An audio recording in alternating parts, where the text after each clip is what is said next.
Río es etnomicólogo. Hoy nos va a contar un poco de su trayectoria, de lo que está haciendo, sus investigaciones, avances en el mundo fungi en términos de descubrimientos entre culturas y hongos, que es lo que traduce realmente la etnomicología, o sea, los hongos y las culturas, humanos y hongos. Y Río es colombiano, actualmente está en México cursando su maestría. Y bueno, Río, iniciemos contándonos un poco de por qué te interesaste en este mundo, o sea, por qué el mundo de los hongos, por qué el mundo de las culturas, aparte que vos sos biólogo y te pudiste haber metido por un lado súper diferente en términos de conocimientos, pero elegiste culturas y hongos. ¿Por qué? Hola, un saludo para ti, Meli, gracias por la invitación. Em, bueno, sí, yo soy Río Marroquín Franco, biólogo de la Universidad de Antioquia, estoy acá en la Universidad de Guadalajara estudiando etnomicología y siempre me han interesado mucho los hongos, principalmente pues su biodiversidad, saber qué especies hay, pero cuando me empecé a dar cuenta que los saberes que conocemos actualmente, los científicos de usos por hongos, tenían siempre una connotación a las culturas. O sea, la mayoría de los hongos medicinales o comestibles que conocemos es porque es un saber que ha trascendido generación a generación y se ha logrado preservar. Entonces, ellos son los que realmente siento que tienen los grandes conocimientos, o bueno, nuestro linaje pasado y las comunidades indígenas actuales son los que tienen realmente el conocimiento de la funga del planeta. Entonces, por eso me interesa tanto estudiar etnomicología. Cuando tú dices la funga del planeta, ¿a qué te refieres? Em, pues muchas de esas comunidades, o muchas de las comunidades que existen en el planeta, que han sobrevivido a las conquistas, resguardan un conocimiento ancestral, milenario de sus saberes con los hongos. Entonces, estos saberes permanecen aún resguardados y desconocidos para la ciencia, y por eso me refiero a que muchas veces los que realmente conocen la funga del planeta son las comunidades. La cultura mazateca, en Rusia también entiendo que hay culturas usuarias de hongos, pues cuando decimos hongos nos estamos refiriendo en este caso particular a hongos psiquedélicos, hongos psilocibios, no necesariamente son psilocibios, también es del género Amanita, que son los que nos posibilitan entrar como en estados no ordinarios de conciencia, pero contanos un poquito más como de a qué tipo de conocimientos te refieres, pues en relación a esas culturas. Sí, por ejemplo, en Colombia, antes de venir pues a hacer mi maestría acá en México, junto con el semillero de investigación y divulgación micológica, la funga colectiva, empezamos a estudiar un poco más la relación de los hongos con las comunidades indígenas que se consideran extintas, como en San Agustín o los Quimbayas. Entonces, son saberes que se pueden evidenciar desde la arqueología, pero me refiero más que todo como a hongos psiquedélicos que tienen un uso ritual y ceremonial por parte de comunidades indígenas. Qué interesante, o sea, desde el punto de vista o la dimensión espiritual. ¿O crees que también hay otras dimensiones? Pues cuando hablamos de dimensiones nos estamos refiriendo como al ser humano en su dimensión emocional, cognitiva, social, espiritual, todo lo que compone pues un individuo y su colectivo. Y me gustaría y conocer un poco más y que nos cuentes a todos los que están viendo este video qué tipo de vínculo o para qué se vinculan las comunidades indígenas pasadas y presentes con los hongos. ¿Qué valor ven ahí? No hay solo una terminología para uno nombrar a los hongos o qué es un hongo. Hay muchas, cada comunidad indígena en el mundo tiene su propia terminología o su propia forma de ver a los hongos y de definirlos. Entonces siento que los hongos en esas comunidades y en general tienen un valor muy especial, un valor cultural importante. me surge una pregunta en relación a el cómo era ese vínculo, ¿cierto? Me refiero a los vínculos pueden ser de muchas formas en la naturaleza, teniendo en cuenta humanos y no humanos, plantas, hongos, mamíferos, bueno, etcétera. Y en lo que somos los seres humanos en el sistema social, socioeconómico que hemos construido hasta el momento, pues hay unas relaciones evidentemente muy jerárquicas, ¿cierto? En las que hay unas posiciones de desigualdad o inequidad, en donde hay algunos seres que tienen como una posición sí jerárquica sobre otros, la inequidad de poder. Y noto también que en la cultura fungi, las personas que son usuarias de hongos, por lo menos las más recientes en la cultura actual, pues se empiezan a plantear también sobre el tema de las jerarquías y qué tan funcionales son en términos de evolución humana. Entonces, me surge la pregunta si otras culturas usuarias de hongos, ¿cómo era ese vínculo con los hongos? Si era algo más horizontal, si había alguna jerarquía, si había una adoración o un respeto, o sea, ¿cuál sería la palabra más adecuada para entender esa relación entre humanos y hongos? Sí, O si en todas las culturas ha sido completamente diferente. eh, total, en muchas culturas es totalmente diferente, pero sí existen patrones. Digamos que en la región, pues, asiática eran los brahmanes o los chamanes los que se tomaban o los que utilizaban estos hongos y la orina de ellos eran la que consumían. Hay otras comunidades que las mujeres y las abuelas son las que resguardan este conocimiento, tenían ese vínculo y son ellas las que hacen colectas, las recolectas y salidas de campo a buscar los hongos.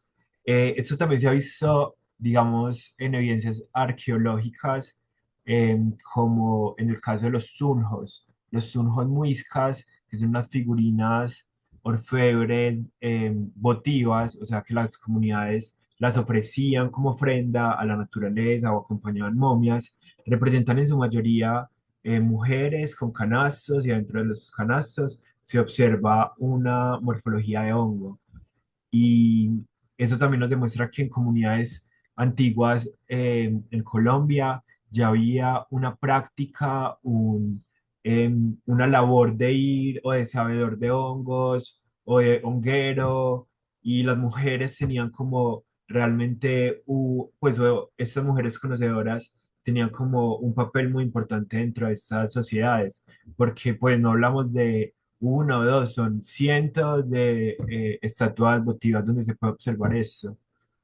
Em, bueno, y hay otras comunidades que los hombres son los que buscan los hongos, los que tienen ese conocimiento. Entonces, o hay otras comunidades que son ambos, todos tienen el conocimiento de la funga. Pero sí hay que verlo Mm, así como de manera muy, pues como que cada comunidad tiene su historia única, irrepetible, y un acercamiento a los hongos también muy único desde su cosmogonía. ujú. Buenísimo, eso pues en cuanto a los roles pues sociales y cómo se distribuyen para vincularse con los honguitos. Súper bien eso que me contás. Cuando te preguntaba ahorita como sobre las relaciones humanos y hongos, si es de jerarquía de alguna manera, te pongo el ejemplo como cuando uno habla dentro de una posición jerárquica, decimos, bueno, adorar a los hongos, las personas pues que lo adoran, digamos que el hongo queda acá por encima y el humano queda acá, ¿cierto? O sea, la posición jerárquica la ocupa un hongo.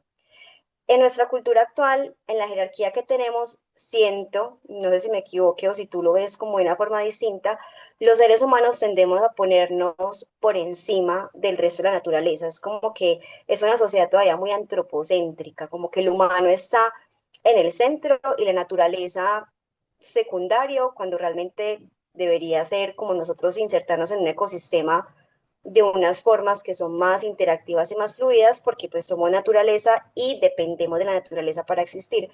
Entonces, como en esta lógica de cómo funcionamos actualmente como sociedad de humanos acá y resto de naturaleza acá, y teniendo en cuenta que hay otras culturas usuarias de hongos en el pasado que tal vez ponían a los hongos en la jerarquía y a los humanos por debajo, quiero saber como tu opinión personal, ¿tú qué piensas de cuál es la mejor manera de aproximarse a los hongos en términos de el vínculo? Si algo más horizontal, jerárquico, ¿cómo consideras tú? Eso es una opinión personal, claramente, no es que deba ser así, pero quiero saber tu aprendizaje también como, no solamente como biólogo, sino como experimentador y psiconauta vinculado con los hongos, pues por tantos años.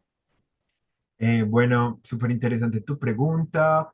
Me encanta mucho reflexionar sobre eso y generar nuevas hipótesis o filosofar en torno a eso.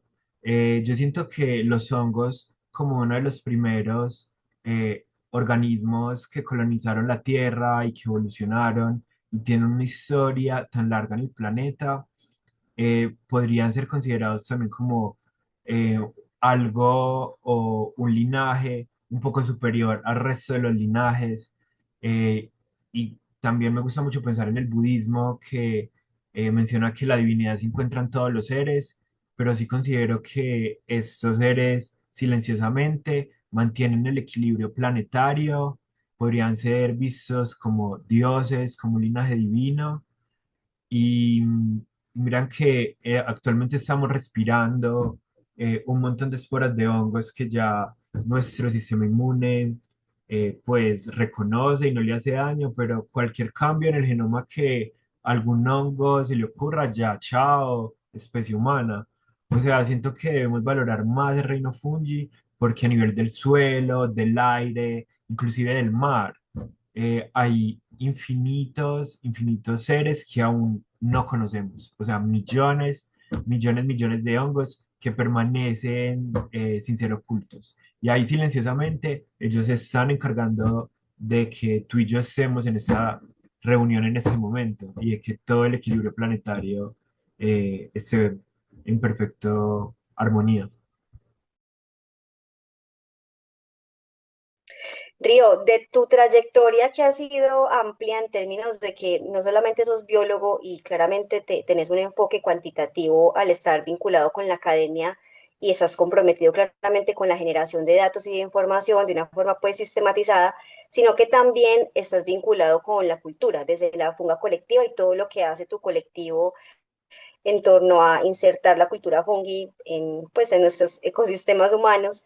Entonces, en esa vía, ¿cuáles aportes consideras vos que son más significativos en tu trabajo? Pues como ese aporte de tu trabajo, pero a la investigación micológica, tanto en Colombia como en Latinoamérica.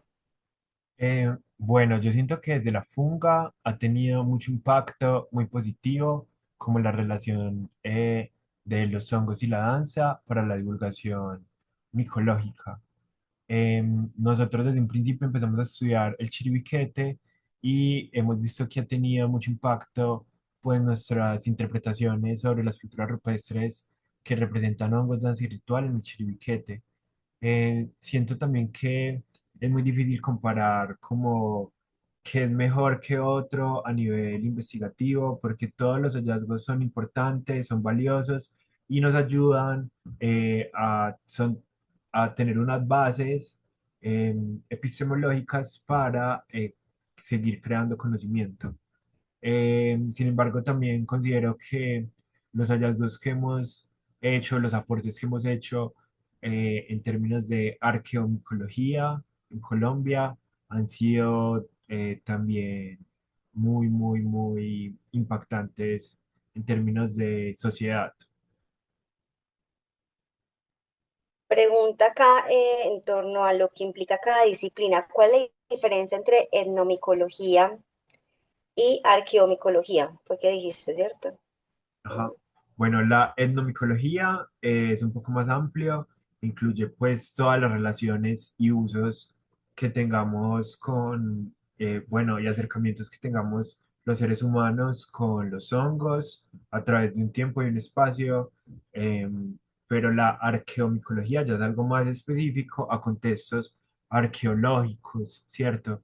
Digamos que en la modernidad se puede hacer etnomicología pues de etnomicología contemporánea, estudiando la relación de nosotros como sociedad moderna a los hongos, pero la arqueomicología ya es desde lo arqueo, desde el pasado, desde sociedades antiguas, de contextos más ligados a eso, la arqueobiología. Súper interesante. Y digamos que ahí, pues en tus hallazgos, cómo ha evolucionado tu mirada científica propiamente desde las primeras colectas y los proyectos pues que hiciste como en tus inicios hasta las investigaciones que estás haciendo actualmente.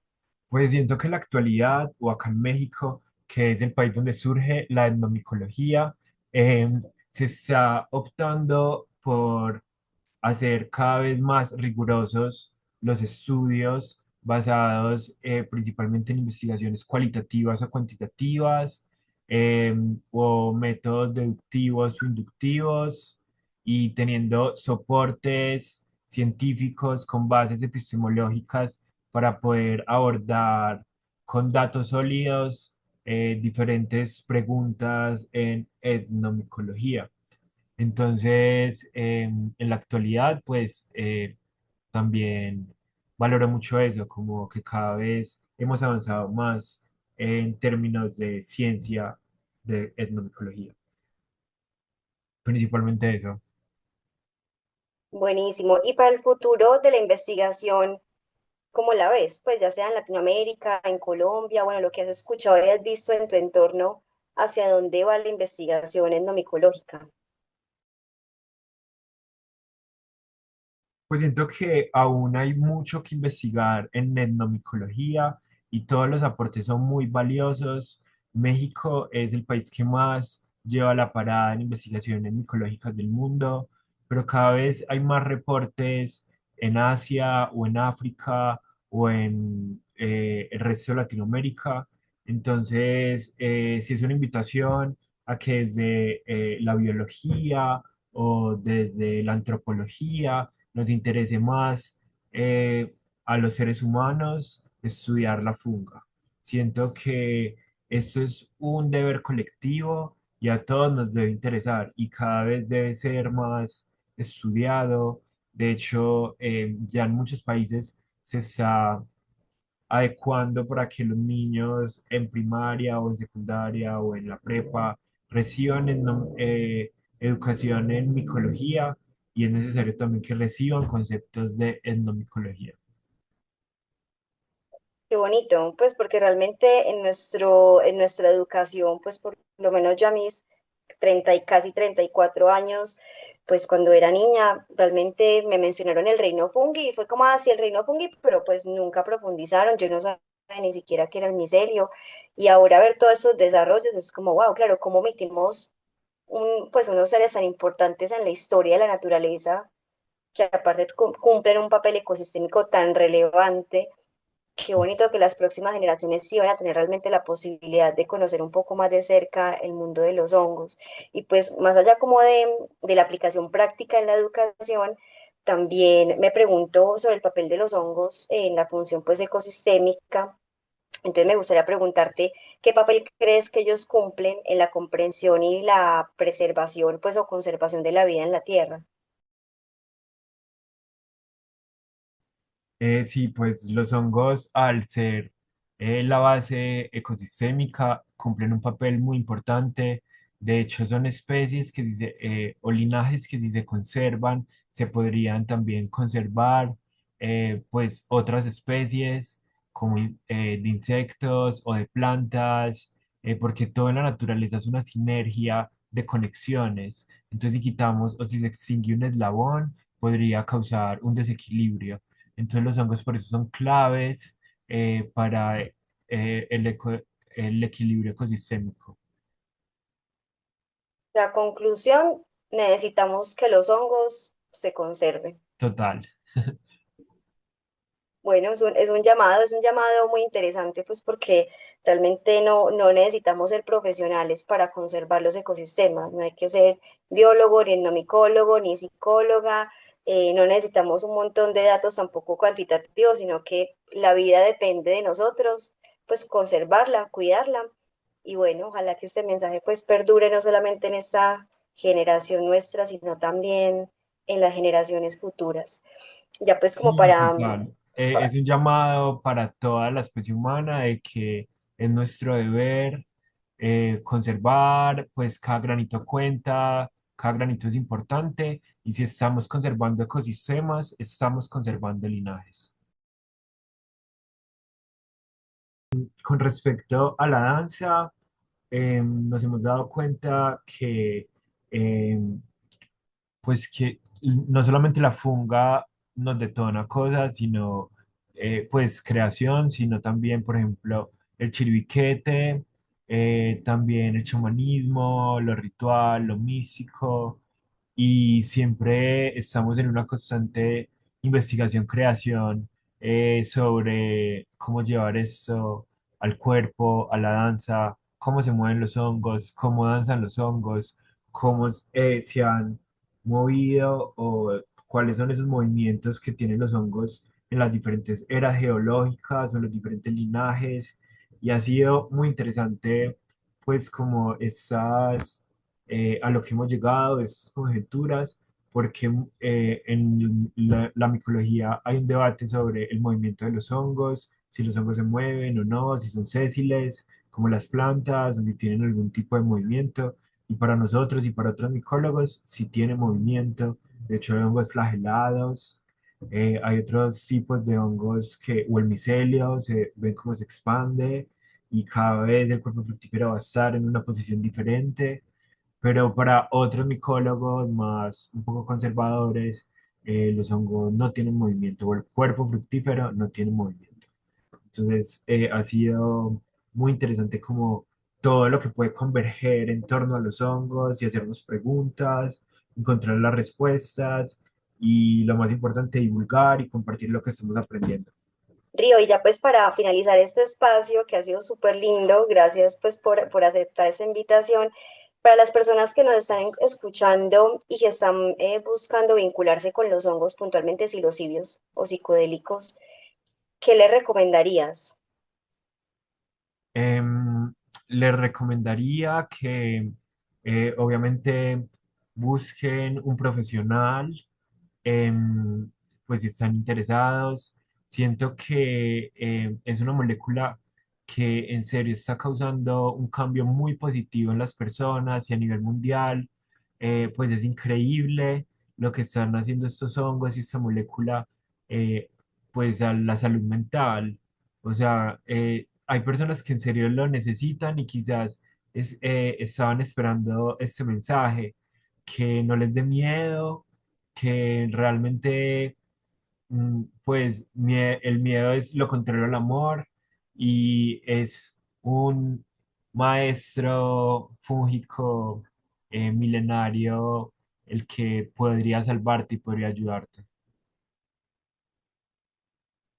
Buenísimo, Río. Muchas gracias por esa recomendación tan valiosa. Entonces, bueno, al finalizar este videito van a aparecer los datos de contacto de Río por si alguien quiere contactarlo. Pues como bien tú decías ahorita, la idea es hacer sinergias, colaboraciones, ojalá también interdisciplinares, que creo que Total. eso da un aporte gigante dentro de las formas de vincularnos también desde la academia, que ya podamos trascender como este sectarismo o esta especialización aislada, sino que podamos generar sinergias incluso entre diferentes profesiones. Yo creo que eso genera pues una generación de conocimiento humano súper potente que durará para las próximas generaciones. Entonces voy a dejar pues también como ahí tu información para que te contacten.